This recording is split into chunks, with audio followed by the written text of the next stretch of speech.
Hello, good morning, good evening from here.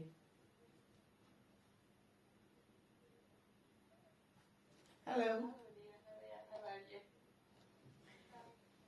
Hello, I'm fine. Good evening.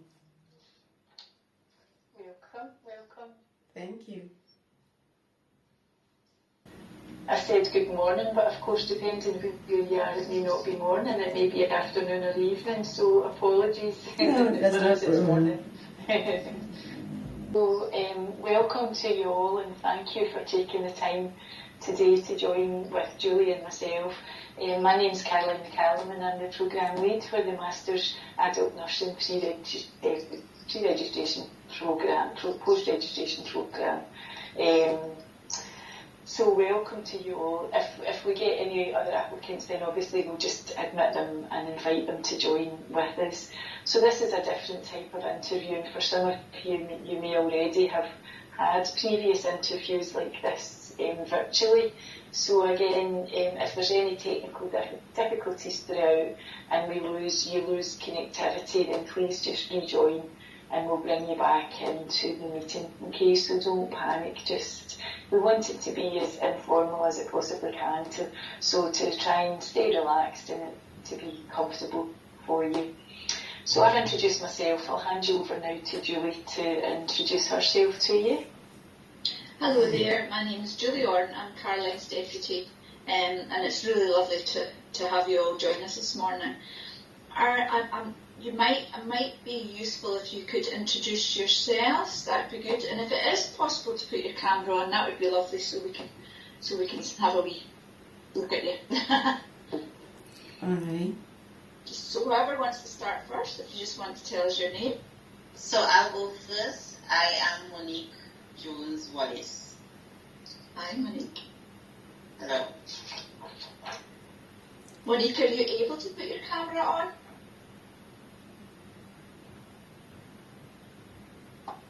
It is not on? No. Oh, there you are. Hello. Yes. Sorry about that. That's okay, no worries, thank you. Alright. Yeah, hello, good morning. Good morning, who was that? Yeah, my name is Yamara.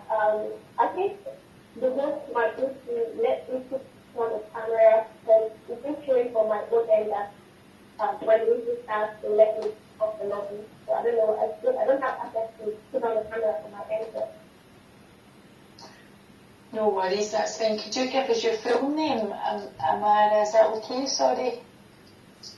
Yeah, Amara, fine. But my full name is Amara. But of course, yeah, you have to test me as Amara.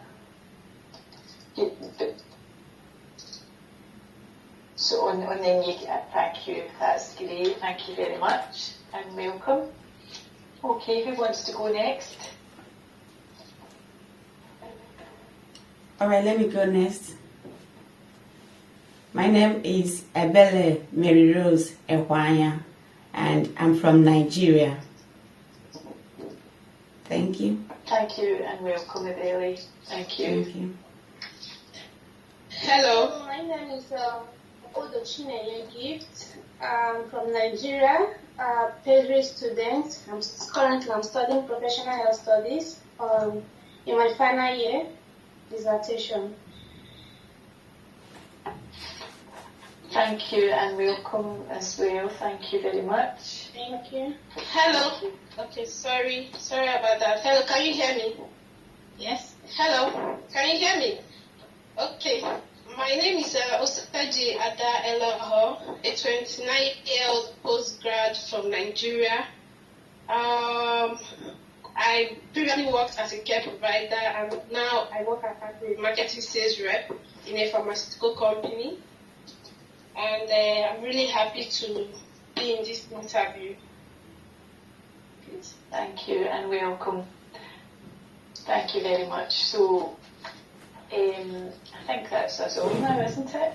We'll just wait. I think Amara may be having some technical issues, so hopefully she can come back in and join us.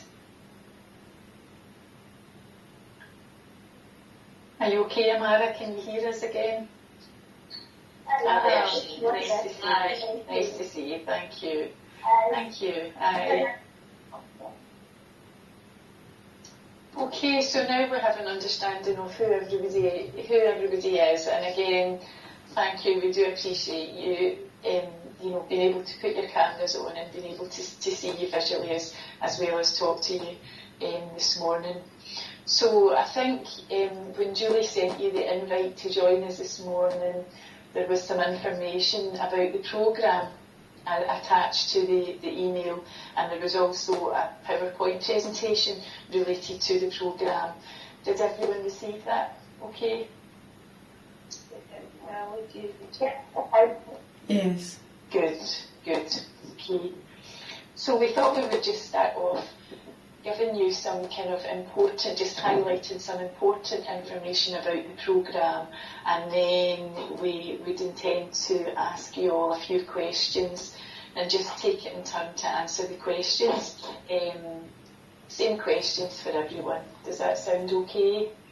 Yes. And of course, in between times, if you have any questions yourselves, then please, raise your hand or give us a signal that you would like to ask something. That's absolutely fine.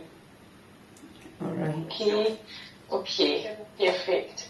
So within the information that we sent to you and within the PowerPoint presentation, you'll have an understanding that it's a 2-year programme. It is a condensed programme, and it's an intensive period of study, which I'm sure you'll have maybe understood from that information. So from when you start until you finish, there will be a very specific, what we call a programme flow, that you would carefully keep to and follow. So what that means is that you'll have periods where you're studying theoretical modules, and then usually they'll be followed with a period of practice placement where you go out for a variety of weeks, and obviously you'll get a range of placement experiences anywhere within the adult field of nursing. Okay, so usually that's the format for the 2 years. Now, interspersed within the flow, you'll have some annual leave periods. So you'll have a maximum of 7 weeks of annual leave throughout the 2-year programme. Okay, we've also built into the programme what we call catch-up weeks. So there, you'll see from the programme flow that they're abbreviated to CU. And basically during the catch-up weeks, they would be for any time that you have missed from clinical practice. So our governing body, the Nursing and Midwifery Council, state that you have to complete, every student nurse must complete 2,300 clinical working hours per programme.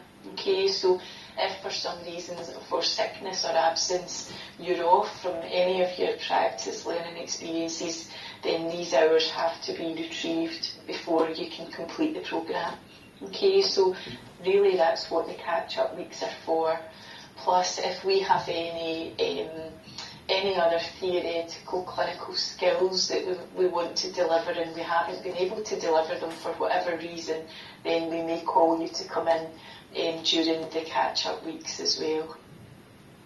Okay, so the catch-up, the programme is based from our Lanarkshire campus in Blantyre, and any clinical skills that we ask you to come in and to practice will be based from our Lanarkshire campus. Okay,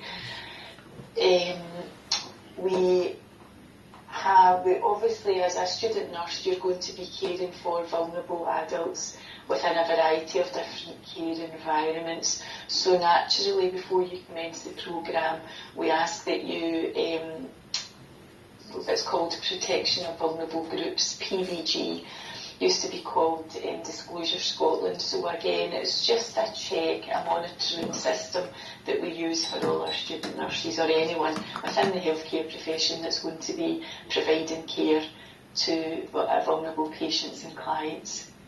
Okay, so any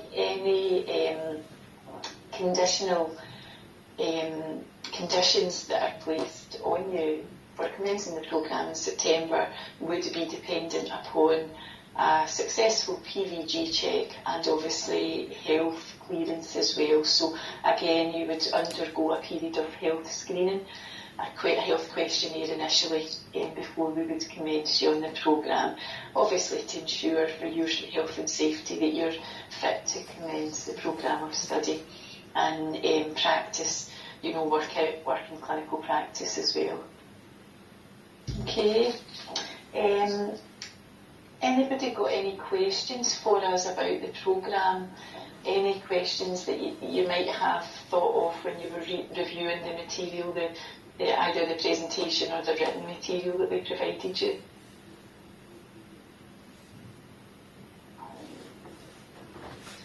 Monique, yes? Yes, good morning again. While I went through the PowerPoint presentation, I saw that for the requirements or for the area of placement, it was listed that there are shortage of spots available, and that students should state the area, the area they live or the area that they hope to practice in, so to do the practicals, right? My question is for an international student like myself who is not currently in Scotland and may not know exactly which area I would reside in or live in, how would that affect me? That's a very good question, Monique, and I'm sure there's a few others that would be thinking exactly the same this morning, so thanks for asking that. So, as you say, that can be quite a difficult question to answer, and we're not asking you at this point in time to make that decision.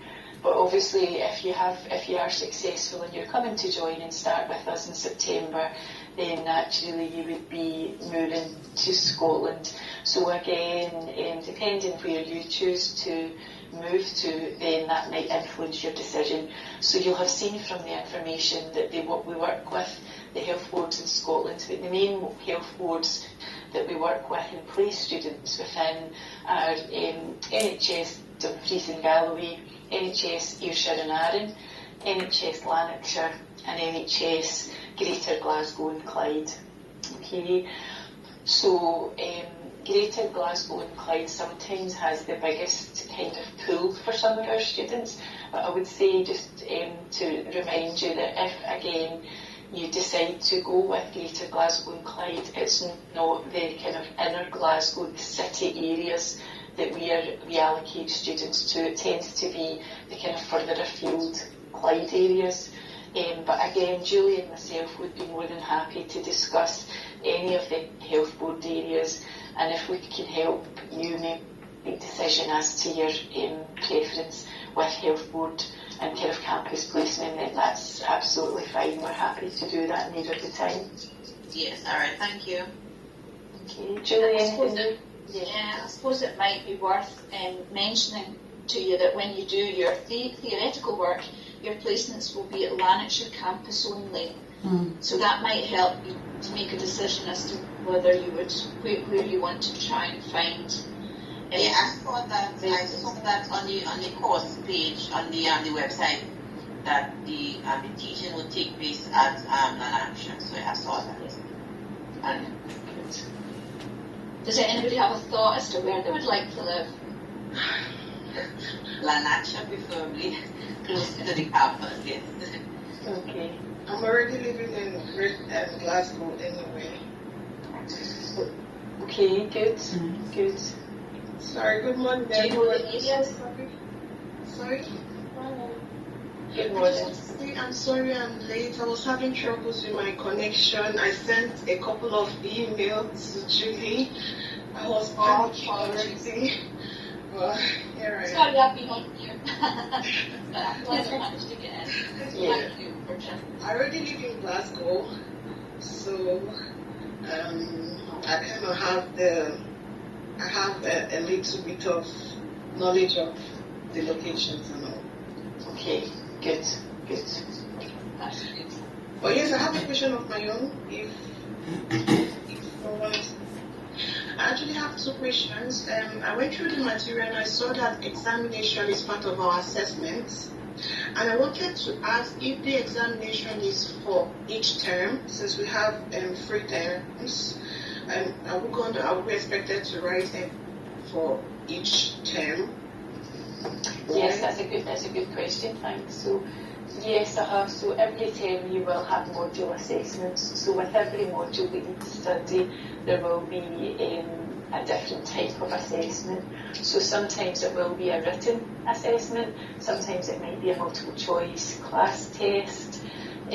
For one of the modules, there's the option of a written assessment or a VOD or podcast as an alternative type of assessment approach, or an oral presentation. So yes, for every module assessment you will have there will be a component of assessment, if you like, every term. Okay. Thank you for that answer. And my other question is, what band are we expected to graduate with? That's if we're successful, obviously. I know there's a kind of band rank in the UK. So I wanted to know, using these routes to nursing, what band are you expected to graduate with? Very good question again. So when you start as a newly qualified nurse, you would be applying for band 5 post positions. Okay. So that would be the usual. Thank you. You're welcome.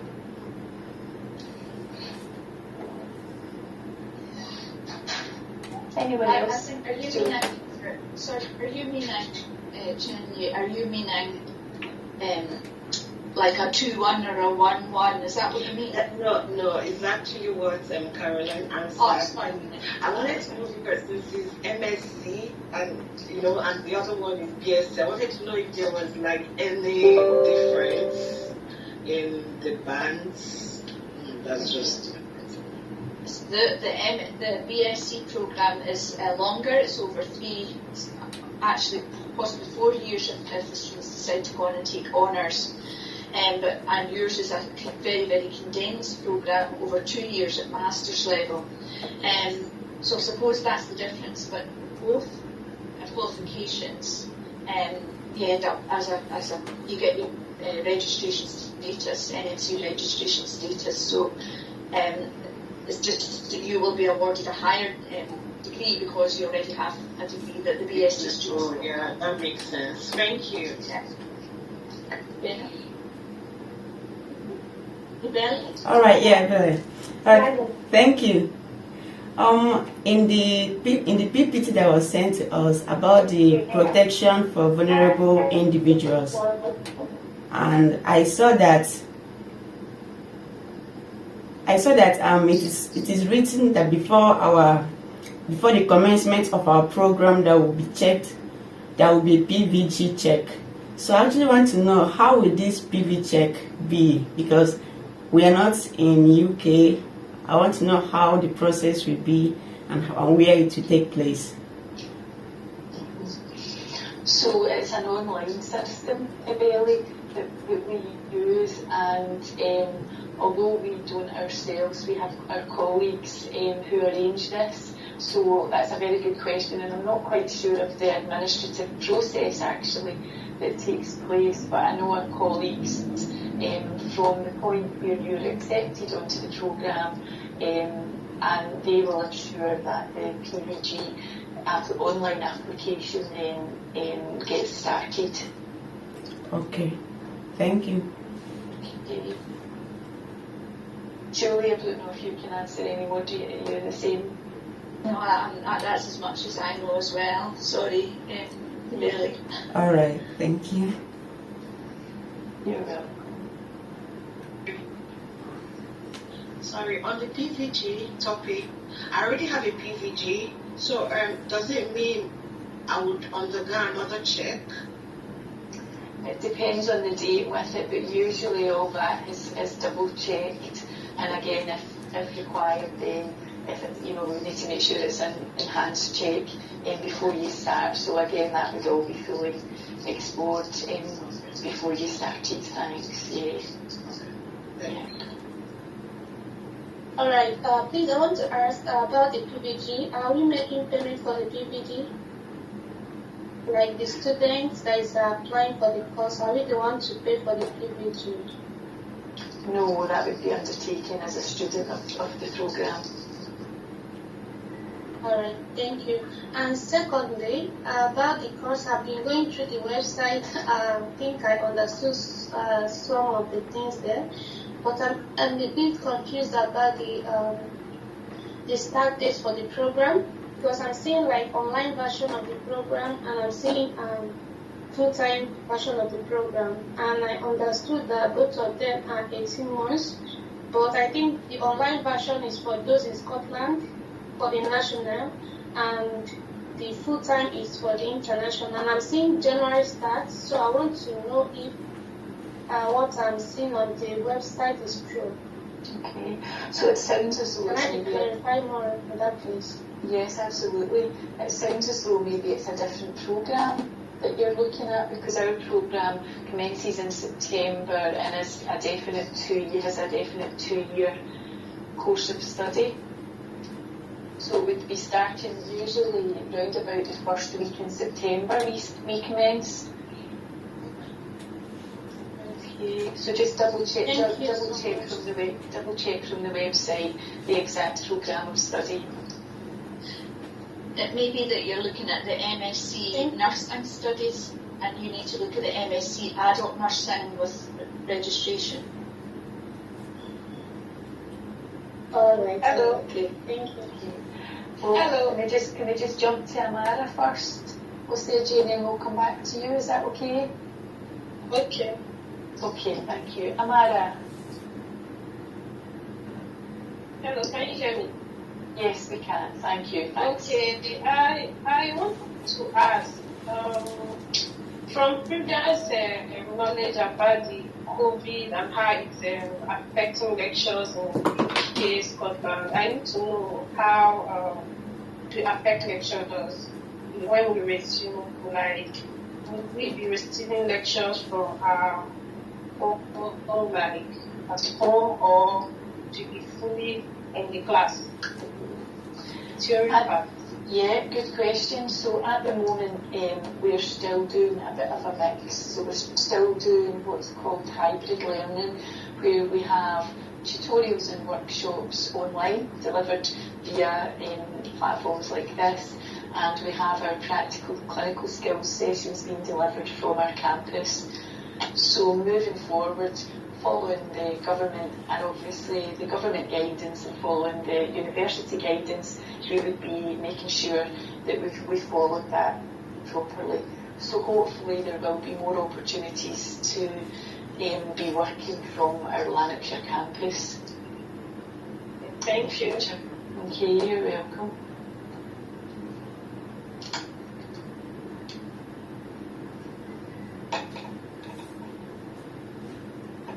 Ada, did you have a question?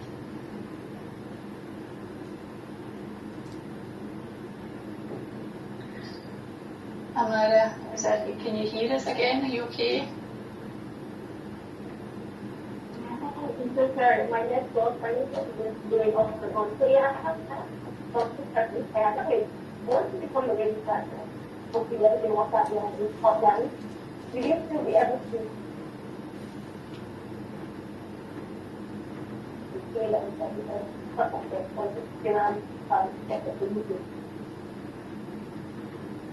So just yes, that's okay. You're a bit faint. So just to double check that we've heard you correctly. So you asked there if when you become a registered nurse in Scotland, can you practice elsewhere in the UK? Yes. Absolutely you can. So you as you gain your MSc academic qualification, you also register with the UK governing body, Nursing and Midwifery Council, so you're eligible to practice anywhere within in the UK. Okay, that's fine. And then the second question is that regards to health check. You know, the doctor said you have actually doing the health check like that. And I know at the moment in the UK, there's the mandatory COVID vaccination for all health workers. So I just confirm that it's supposed to do and take our health statements and all. is there a specific of acceptable COVID vaccine that works for the UK or for the particular state where we see vaccine? Because I know that in Nigeria, there are some vaccines that are not available in Nigeria, but available in other countries. So you have the right to work that. I'm sorry, I kind of missed. So you were talking about skills. Yeah, I was asking about list of COVID vaccines that are acceptable. Yes.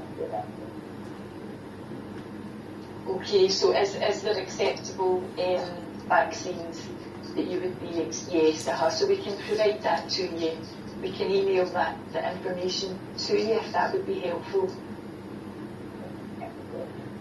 It was very helpful. Yeah, absolutely, we will do that, no problem, thank you.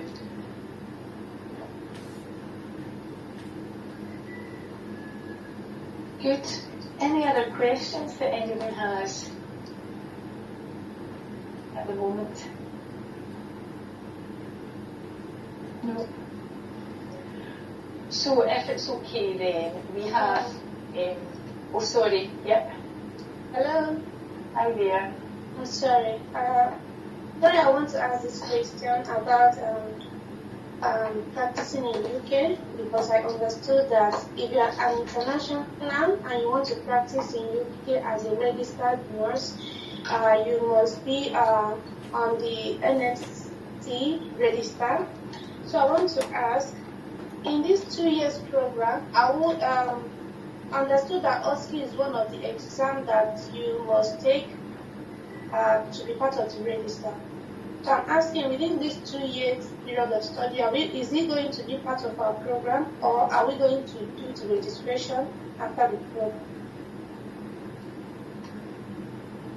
So where you will register if you complete all the required components that the NMC ask for, then you will complete the program and you'll gain your registration. Automatically you'll be able to apply to the NMC for your registration on completion of the program. Okay. Thank you so much. You're very welcome.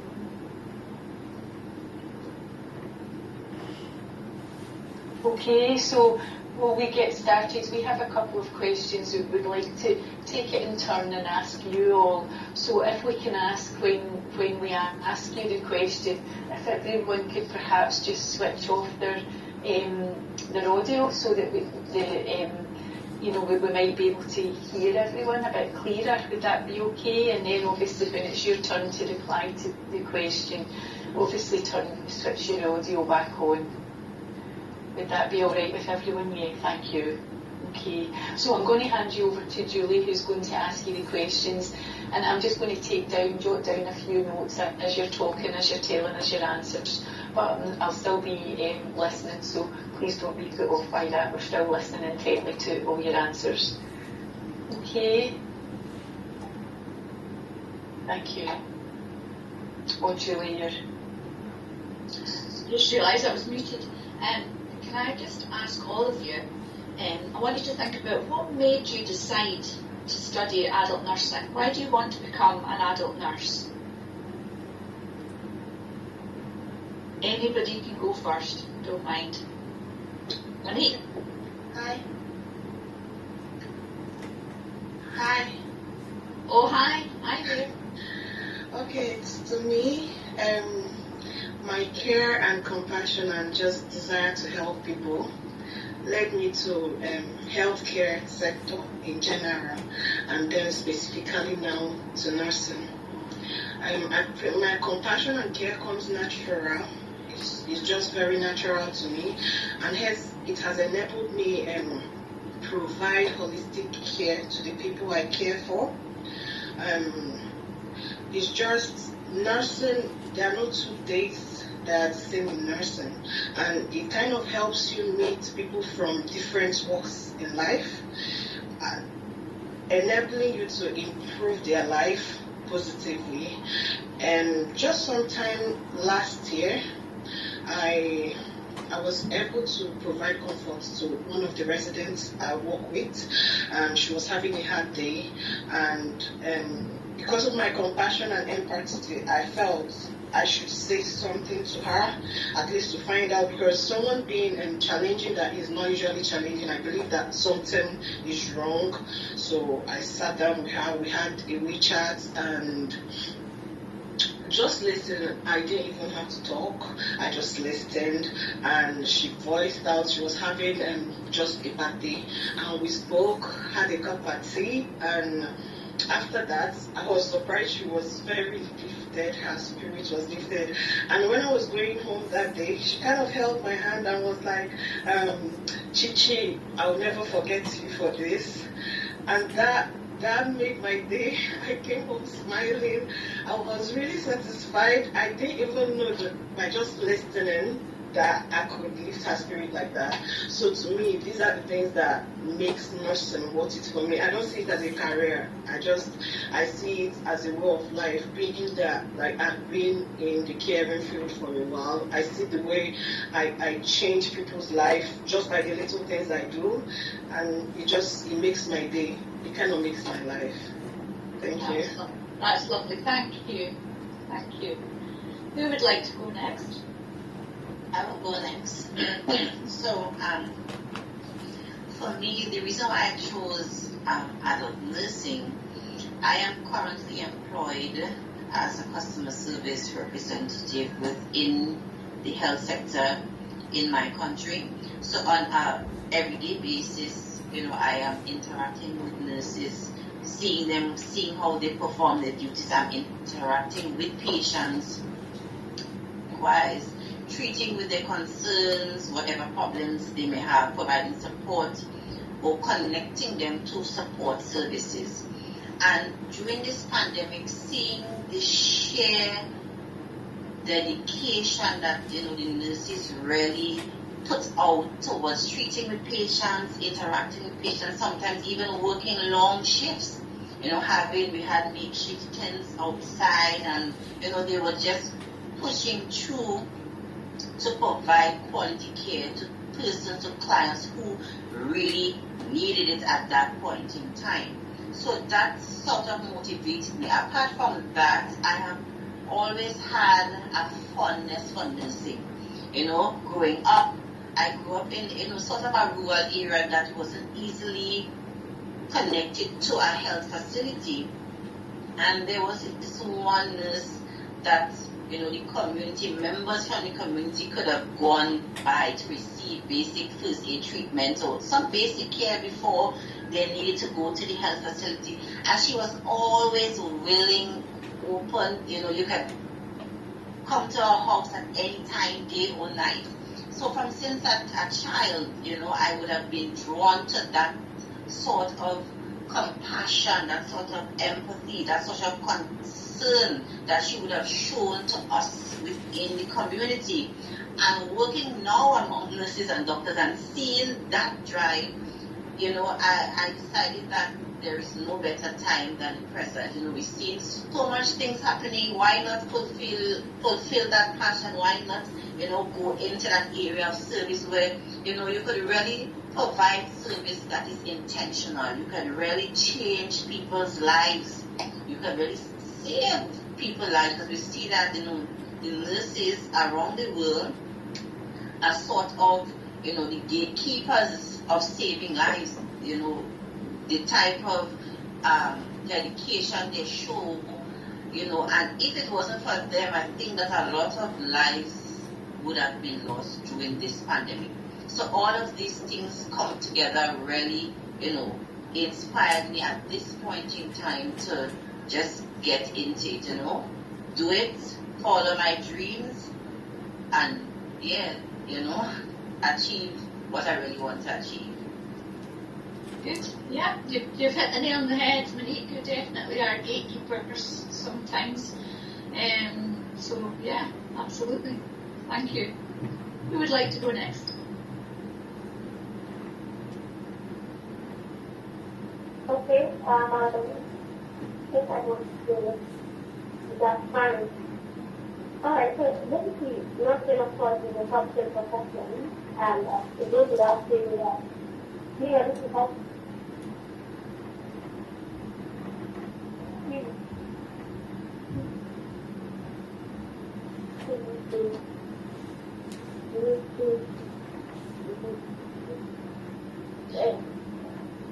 I'm afraid we've lost you, Amara.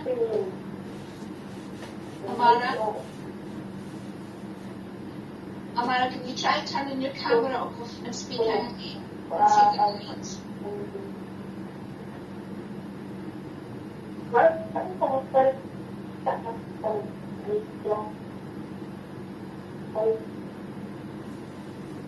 Amara? My grandmother was ill, which was very ill at home, and I had to sort of take over the care that she had from that. Oh, yes, I go ahead. Okay, yes. Can you hear me? Hi. Amara, try again without camera and see if that helps. Because it was very broken, we didn't hear what you were saying. Okay, so I told you no.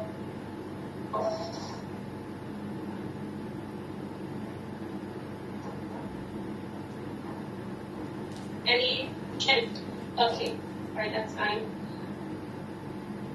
Yeah, so I was saying earlier, of course, nursing is a help profession, and when you started of mine, so basically be a help of people who need.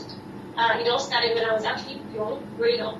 My grandmother was critically ill, so she had to sleep back.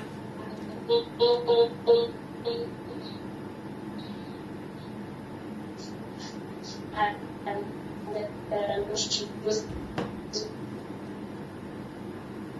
very weak, so I'm always come back from school and be at her bedside and just try to be of support. Express the spirits the best way I could there. So the nursing membership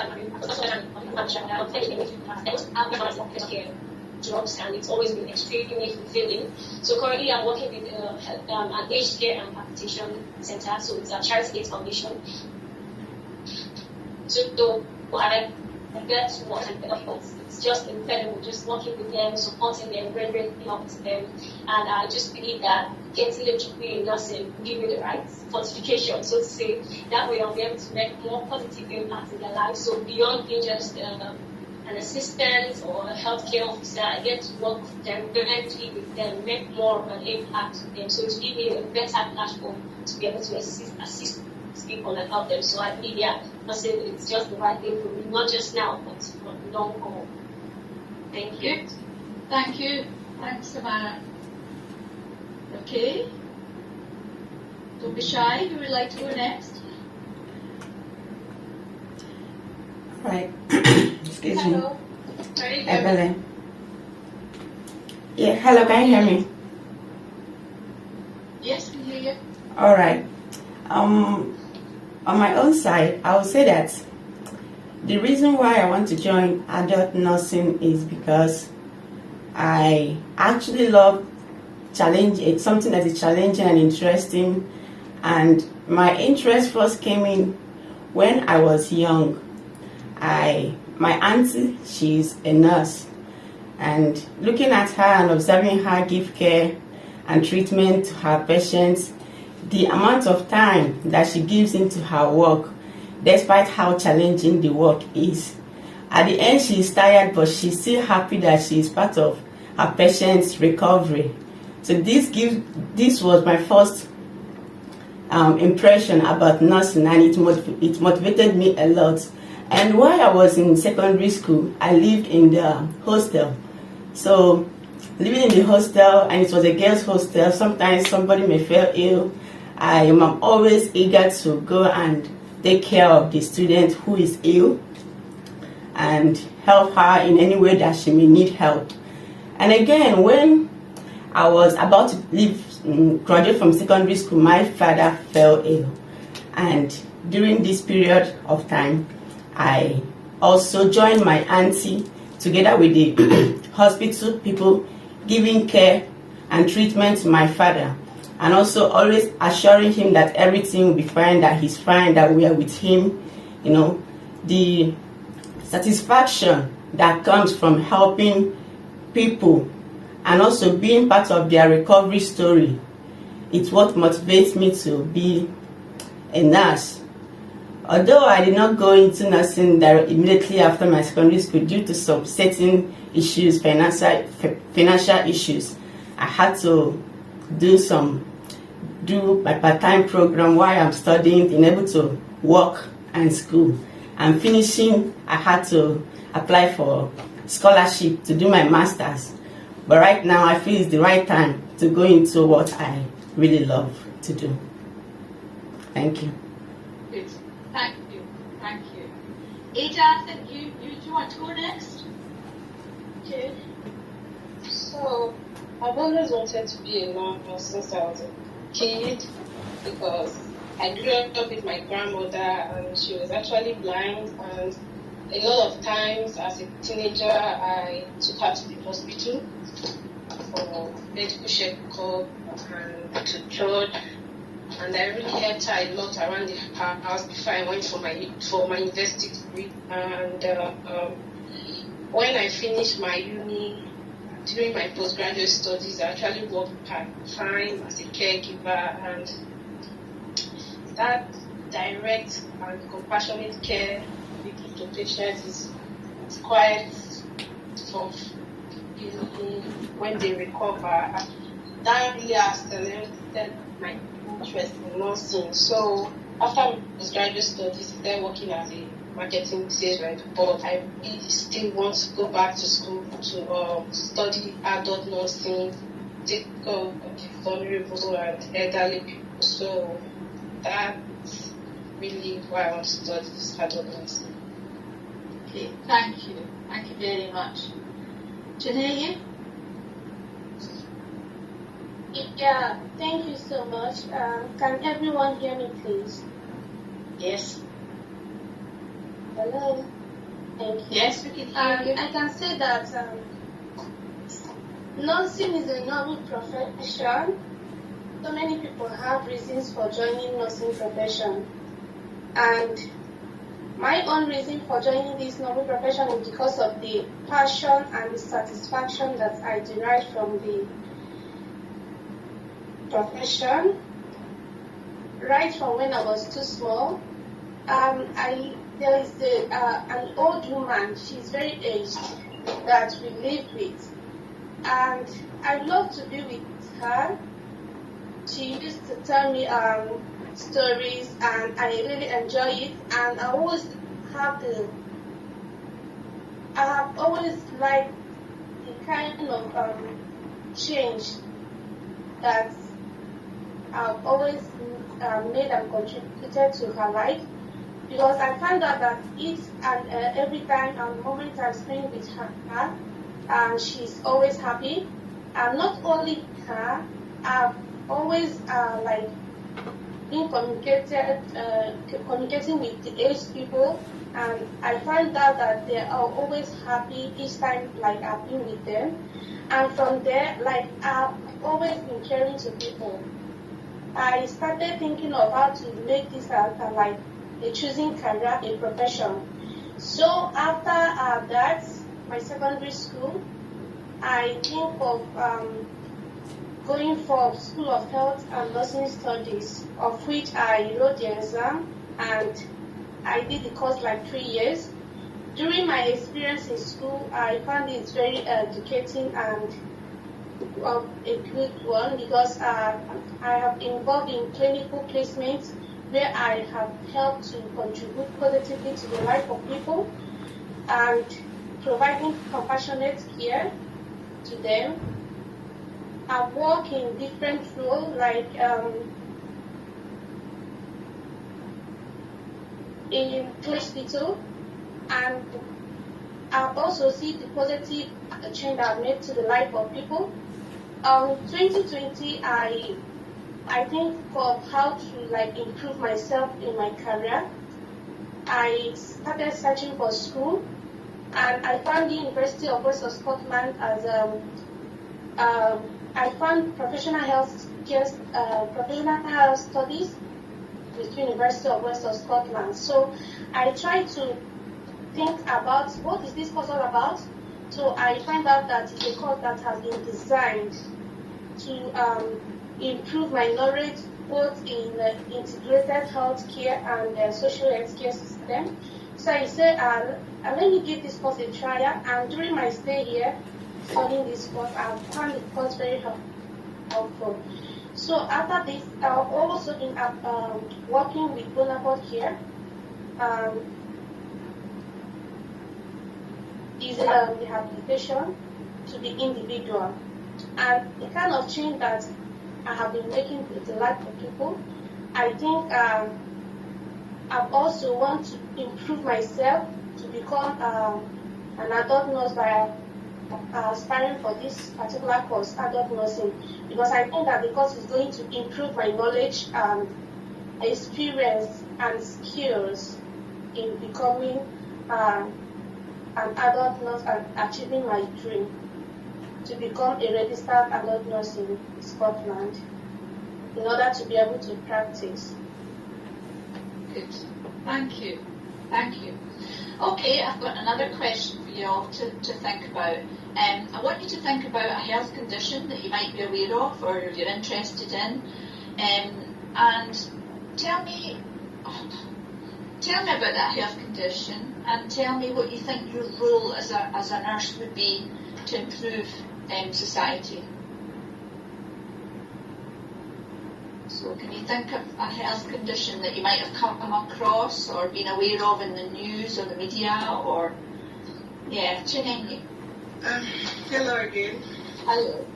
So I will start off with my degree in university. I studied microbiology for 4 years, which afterwards I went ahead to do the mandatory 1 year service to my country in Nigeria, and about that time I was posted to work in a hospital.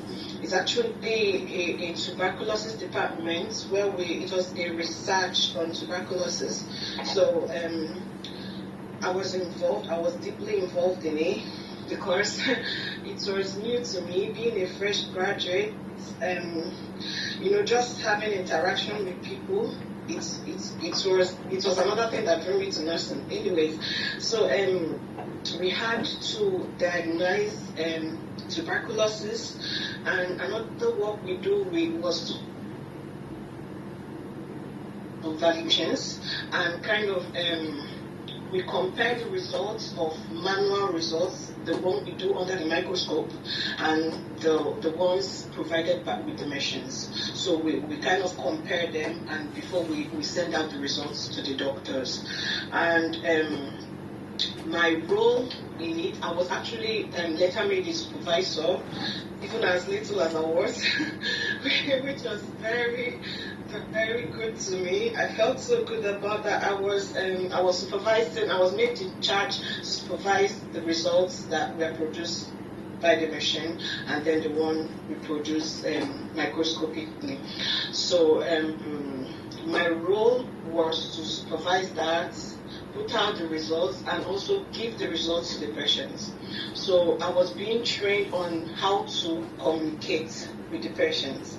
Number one, it wasn't in my place to say the results. Obviously, it was in the doctor's place, but the way I deliver the results kind of matters, because some patients want to know what is the result even before they go to their doctor. So I provide a very compassionate ground for them, even when I know the result is bad. It's still good, obviously, but my role was to calm them and let them know that even with my response, having tuberculosis is not the end of the world. And most importantly, I found out that HIV and tuberculosis, they work hand in hand. In fact, there was this lady that came for a test. The husband had come earlier and he was TB positive, and she later came for her own test. And when I gave her the results, and she asked them, I'm like, just go to your doctor, I'm sure everything is fine. And afterwards, she came back to me and she was crying. She said that she's HIV positive and she's tuberculosis positive. And I told her that, see, with the drugs that are available right now, is not the end of the world. And she explained to me that she knew right from when her husband tested HIV that she should have started taking care of herself very well, but just that the community she lives, the husband kind of reported her to the elders that she wasn't doing her wifely duty anymore, kind of she was running away from him, sort of, and they mandated her that she must have to continue sleeping with him, and she think that's how she got everything. So she was really broken. What I did was I went to the pain manager. I talked to the manager to help me talk to the hospital to know if they can provide like a therapist for her, because she was really in a bad place. So just having those steps in people's life that sometimes they feel like they are hopeless and helpless, it's very satisfying, and also one of the reasons I want to be a nurse. Thank you. Thank you for sharing that story. That was really interesting. Must have been quite a challenge for you as well. Thank you. Yes. Okay, who would like to speak next? Thanks, Monique. Yes. So working within the health environment, we see patients, well, I am currently working at the hospital, and patients with all different types of chronic illnesses come in, whether it be high blood pressure, diabetes, persons who are on warfarin, for the cardio clinic, asthma, and different, clinics and stuff like that. And the role that nurses play, or the role that nurses perform, yes, they do education, educate the patient about their condition, about the medication that they should or may be using. If the patients have concern that something isn't working, and as a nurse, you would say, okay, you know what, let me refer you to the doctor who would be able to review your history and, rectify any, the dosage, or maybe change the medication if something isn't working, maybe you're having an allergic reaction.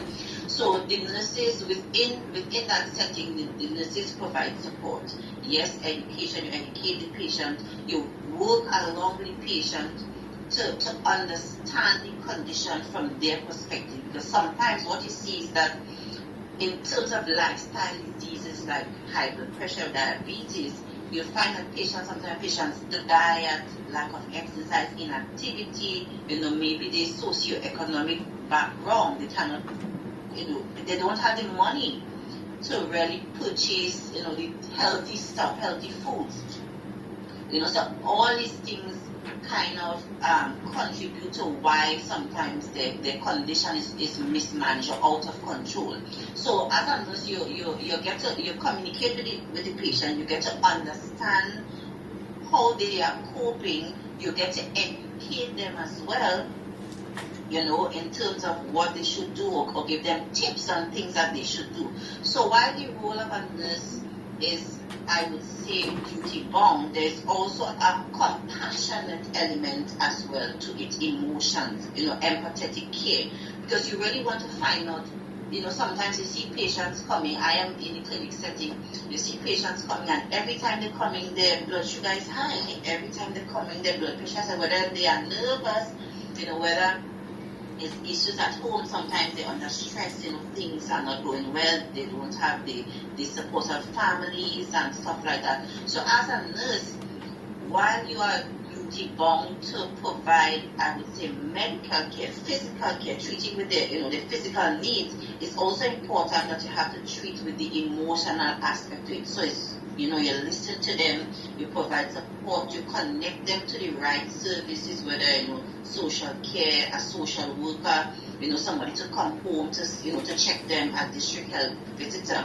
So it's all about, it's two-sided, it's a balanced approach. So you provide them with the physical care, you take care of the physical ailment in terms of medication or whatever it might be. And then there's also an emotional aspect as well, where you have to listen to them. You have to understand things from their perspective. You have to understand what they are going through and provide support. Sometimes it's just about listening. Patients, people tend to want to be heard. They want to know that they want to feel important. They want to know that they are valued. And as a nurse, sometimes just listening to what they are going through would make a big difference in their lives, and sometimes it also help improve their condition, because when you listen to them, they would in turn listen to you or listen to the advice that you give and take that into practice. So I believe within the clinical area and within the clinical setting, these are some of the things that nurses normally do on a daily basis. Absolutely, Monique, absolutely, and we would describe that as holistic care, but no, that's a very thorough and very good answer. Thank you for that insight. Okay, who would like to speak next? Ada, thank you, on you go. Okay, I would really like to talk about mental health. It's actually a subject that most countries not really investing into, most especially my country, Nigeria. And on my own part, I try as much as possible to create awareness through social media, WhatsApp, Twitter, to get people to talk about their mental health, whatever state they are in, be it post-birth depression and all. And I feel as a nurse also, no matter your specialty, be it a child nurse, an adult nurse, or the mental health nurse, we should all focus on patients' mental health and the people around you, like your co-workers and your family and friends. We should try as much as possible to know what is going on in their, not their personal life, but their health. If you notice anything that's off, they are not being themselves, trying to say hello, hi, how are you doing, hope you are okay and all. Because recently there was a picture I saw on social media about a mom that committed suicide with her child. She actually harmed herself with her child here in Nigeria, and I've really thought about it and a lot about mental health. And as a nurse, we should, nurses, I'm not a nurse yet, but I hope to be, but we should focus on them, no matter your specialty as a nurse. Absolutely, Ada, I have to agree with you there. I'm interested, why did you apply for mental health nursing as well as adult, or just? I'm more interested in adult nursing, and on my part, as an adult nurse, hopefully I will also focus on mental health to my own capacity. Yeah. Well, thank you for that, and you're absolutely right. Mental health and the social aspect is incredible. That's part of our role for sure.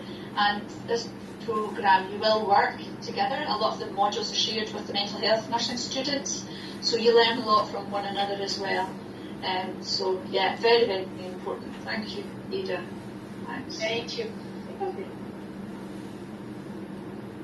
Who would like to go next?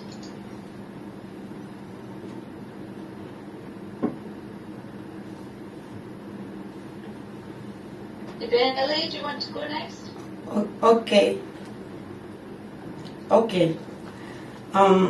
First of all, I would like to talk about nursing, the role of nursing from the perspective of children or people that have hydrocephalus or hydrocephalus. I don't know if I have the pronunciation very well. And also, because while I was in the university, I studied psychology in my bachelor's. It was a part-time program. And during that time, during my year 3, I got a job as an assistant to a radiologist. So while working with a radiologist, we used to meet so many issues, so many cases, most especially road traffic accidents and some other congenital diseases. But the one that really struck my interest was hydrocephalus, because there was a day we did a brain CT and I saw that the brain of the child was actually big, and it was filled with fluid, cerebrospinal fluid.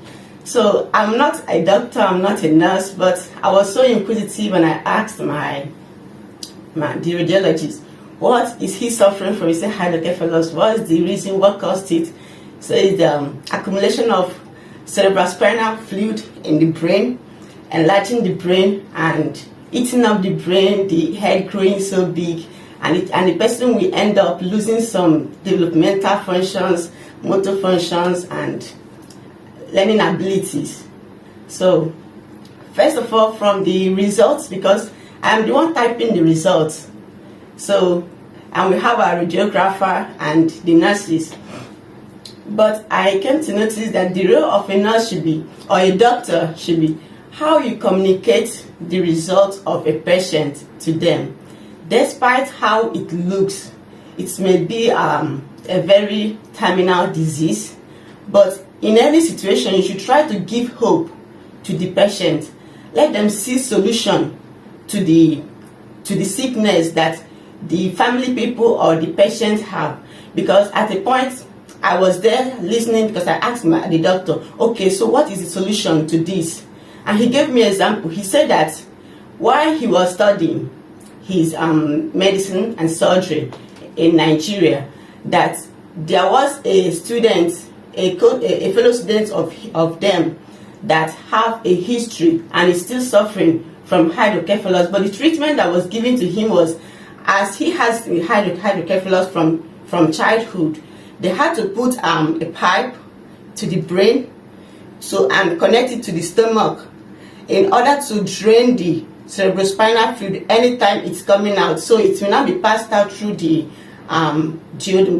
large intestine. So as the child is growing up, the pipe will be changed based on the height of the child.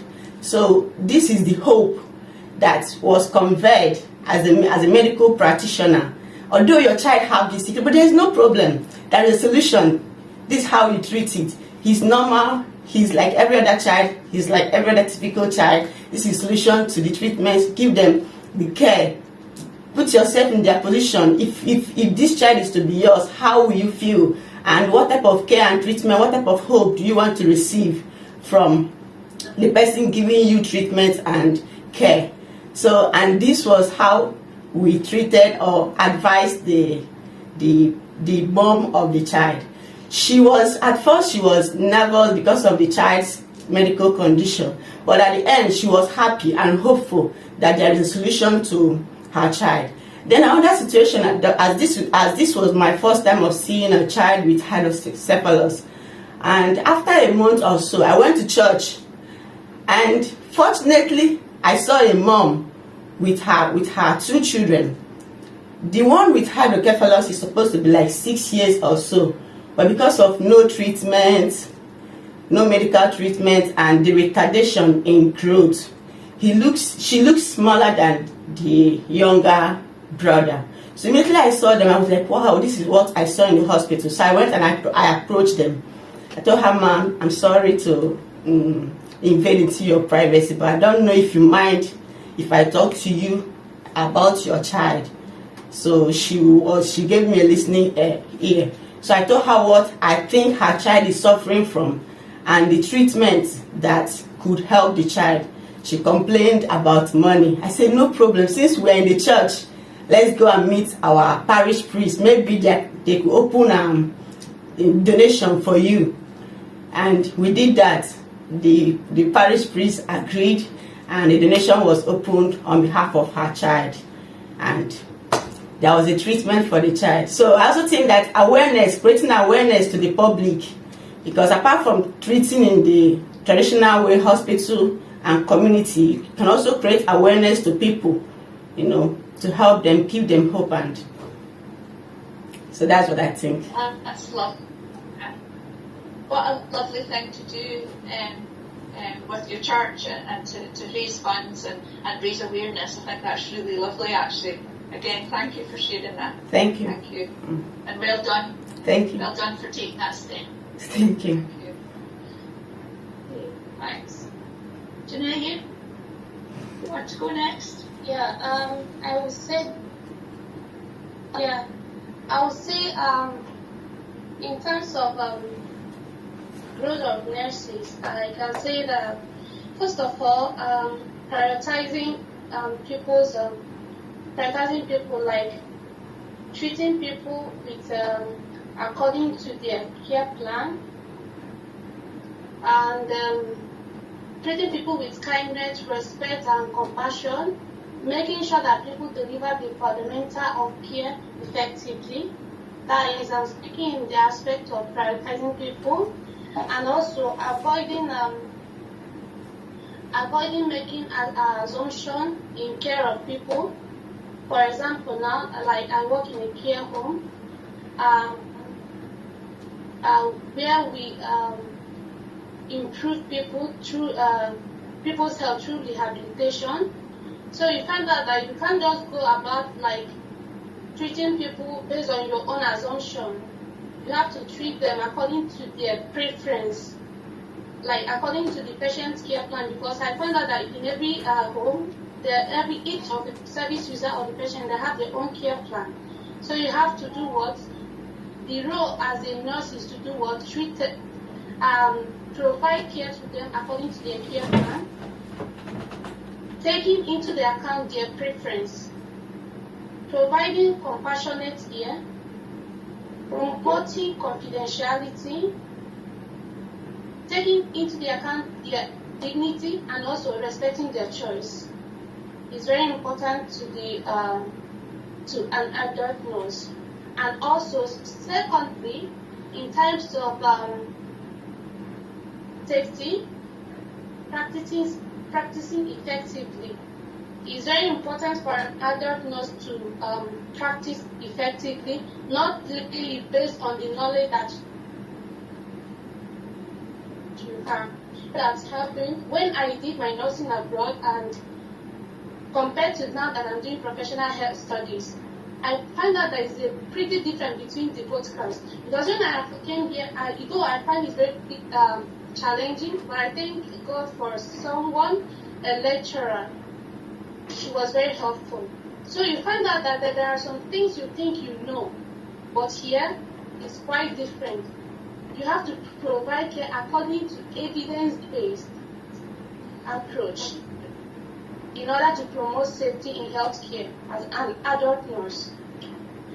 And in terms of respecting people's right to privacy, confidence, you have to ensure as an adult nurse you respect people's privacy and what confidence. And again, last thing I could say that most important to the role of an adult nurse is preserving safety. Currently, there is a course that we are doing, and the course focuses on safety of individual, raising concern when you think that you should do. You are an adult nurse, you don't have to when you see something, you hide it because this person is my working colleague, even when you know that it's at the detriment of the patient's care. As an adult nurse, it's very important that you do what you raise concern when there is any concern. You have to raise it in order to do what promotes patient safety. It's very, very important as an adult nurse. And lastly, I can say the promoting professionalism and trust. As an adult nurse, one can promote professionalism by keeping and upholding the standard and value of his or her profession. It's very important as an adult nurse. Thank you so much. Good, thank you. And yes, what you're describing there is our Nursing and Midwifery Council Code of Practice. So yeah, very much so, all of those things. Thank you. Amara, last but not least. Did you hear the question, the original question, Amara?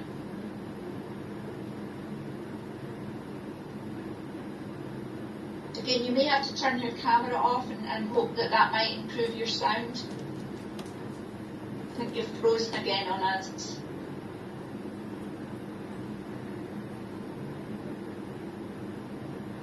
Poor Amara, she's gonna struggle.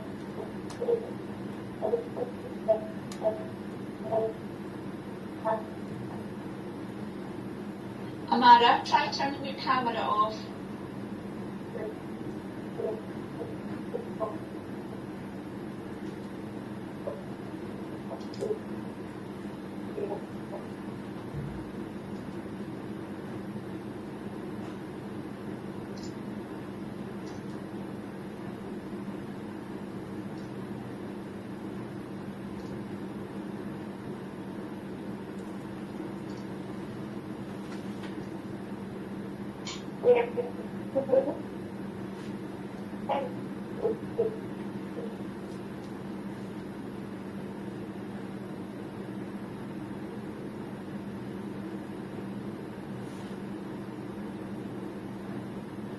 Poor Amara, I think she's really struggling there with her internet connection.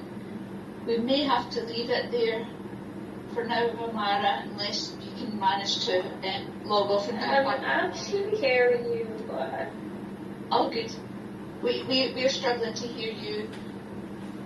If you try turning your camera off again, let's see if that helps.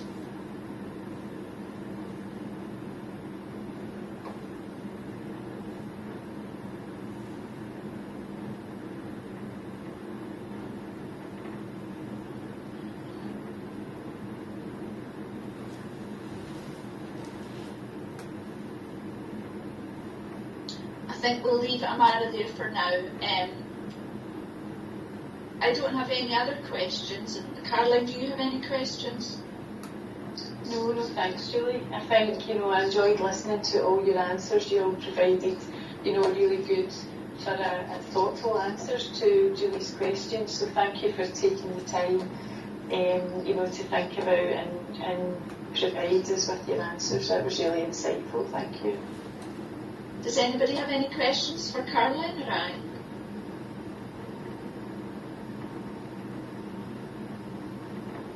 No? I just wanted to ask, when do we know, like an update? It's a good question. We're continuing to interview over the next couple of weeks. So obviously we would advise you to just keep checking on your UCAS site for any updates. We can't give you a definitive answer at the moment because obviously we're still continuing to interview over the next two to 3 weeks. So hopefully we'll get back to you with a reply as soon as we can, and we would advise you just to keep checking. If you don't hear anything, then obviously, please do feel free to email us. If within a few weeks' time you still haven't had an update, we can, email you and hopefully guide you as to when you can expect a response if there's a delay or whatever. Okay, thank you. You're welcome. Anyone else have any final questions? No. Well, for me, I would just like to say thank you. It was lovely to see you and meet you all this morning and today. Thank you for taking the time to join us and give us a tiny glimpse into, your thoughts and feelings, and especially why, you're keen to become an adult nurse and to study with us at UWS. So thank you. Thank you. Thank you. Thank you. Thank you. Bye-bye. Thank you. Bye-bye. Bye-bye. Bye. Bye. Thank you. Thank you. So the interview just have ended, and it was almost a 2 hours interview, and it was a group interview. That means the two people interviewing us and the students were all in the meeting. So when they ask you a question, you answer while others are quiet listening. When the interview started, they first explained about the program to us and what we had to expect, where the theory part of the nursing program will take place, and about the practicals and everything. Then they asked us if we have questions, so we asked questions if we have. At that point, I wasn't feeling so nervous because it was still a lecture given to us. So, but I started to feel nervous when they started to ask us questions. It's not as if I don't know what to answer, but you know, an interview setting, you probably like feel nervous because you don't want to mess up. So that was the reason. And some students answered before me, and I felt my first answer, or even when they were asked to, okay, tell us about yourself, but tell us about yourself, that they asked was not like part of the interview, I believe, though. I felt it's just for them to know our name before the interview will start, because she didn't say, okay, my first question is, she just said, okay, let's get to know you. So the first person that answered just said her name, and I felt, okay, I can just add where I'm from. So I said my name and where I'm from. I didn't include anything about my background or education. But the next person that answered was like explaining almost everything, where she's from, what was her major, where she had worked, and like I was like, oh my God, I have messed up from the beginning. I almost felt like, please, I want to answer very well. Please, maybe you can ask me again. But it also contributed to me being nervous. But I just have to, like, I overlooked it, telling myself that it was not part of the interview question. So the first interview question they asked was, why do you want to study adult nursing? So, of which you could have checked why you want to study nursing or the specialty of adult nursing. I answered telling them how I have interest from childhood, and now I want to actually go back. Like, I believe you also have your own story to tell. Why the second question was, if I heard her very well, was give example of a medical health issue and how, or the role of a nurse in treating or handling the medical issue. So in this area, I believe, or I think I answered well, but I can't judge myself because I was able to give example of when I worked in the hospital and how a nurse, or the role of a nurse in communicating to patients, assuring them that everything is okay and giving them solution to their condition. But I think I also did not mention some certain things which I tried to cover up with a story of my stay or my working time in the hospital. But that was just the two questions that was asked. For all the whole reading I've been doing for 1 week and sleepless nights, just two questions. Why do you want to study adult nursing, and the role of a nurse? So it was not hard, but you just have to be composed enough to be able to answer the questions that they will ask. So that is it. Thank you for watching.